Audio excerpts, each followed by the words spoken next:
Hello, नमस्कार मंडळी. तर आज मी ना मॉम लॅक कसा बनवायचा आणि कसा खाऊ घालायचा हे पूर्ण डिटेलमध्ये तुम्हाला व्हिडिओ शेअर करणार आहे.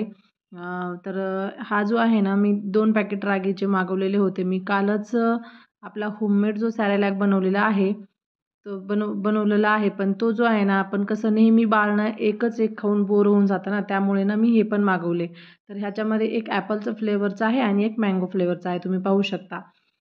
तर त्याच्यामध्ये पूर्ण डिटेल दिलेलं आहे त्या पॅकेटवरती, की कसं बनवायचं, काय करायचं.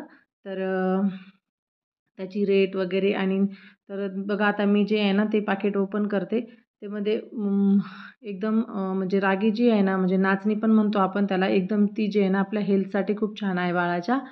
तर बघा मी पॅकेट ओपन करते आहे. कैचीने त्याला पॅकेट ओपन करून घ्या आणि आपलं बाळ जे आहे ना, म्हणजे आपण घरचं जे बनवलेलं आहे ते पण आपण खाऊ घालू शकतो. पण कसं असतं ना, हे कधी ते असं आपण वेगवेगळं करून खाऊ घालायचं. रागी पण आहे, ती पण छान लागते. मी ड्रायफ्रुट्सचं बनवलेलं होतं.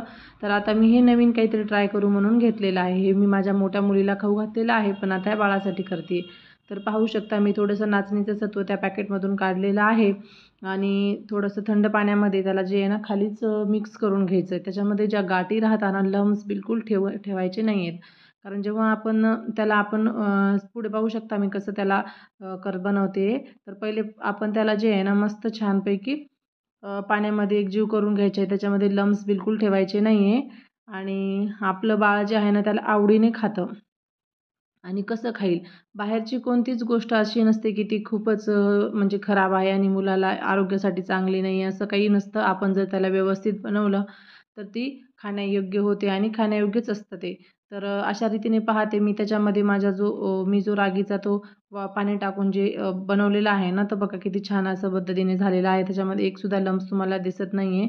तर चला आपण ह्याला ना गॅसकडे आणि हे जे पॅकेट उरलेलं आहे ना, त्याला व्यवस्थित पॅक करून ठेवून द्यायचं हवाबंद याच्यामध्ये किंवा या पॅकेटमध्ये पण असं फोल्ड करून ठेवून दिलं तरी तुम्हाला चालेल. चला तर मग आपण त्याला कसं बनवायचं ते बघू. अ, आणि चला मग आपण ना गॅस ऑन करूया आणि त्याच्यामध्ये ना मी पातेलं ठेवलेलं आहे आणि त्याच्यामध्ये पाणी टाकूया. तर पाण्याला ना मस्त अशी एक उकळी येऊ द्यायची आहे आणि त्याच्यानंतर जे रागीचं आपण जे मिक्सचर तयार केलेलं ना त्याच्यामध्ये टाकून द्यायचं आहे.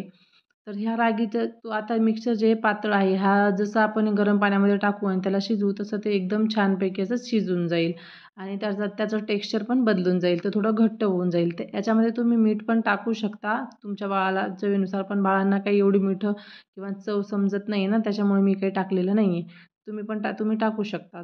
असं काही विशेष नाही आहे त्याच्यामध्ये.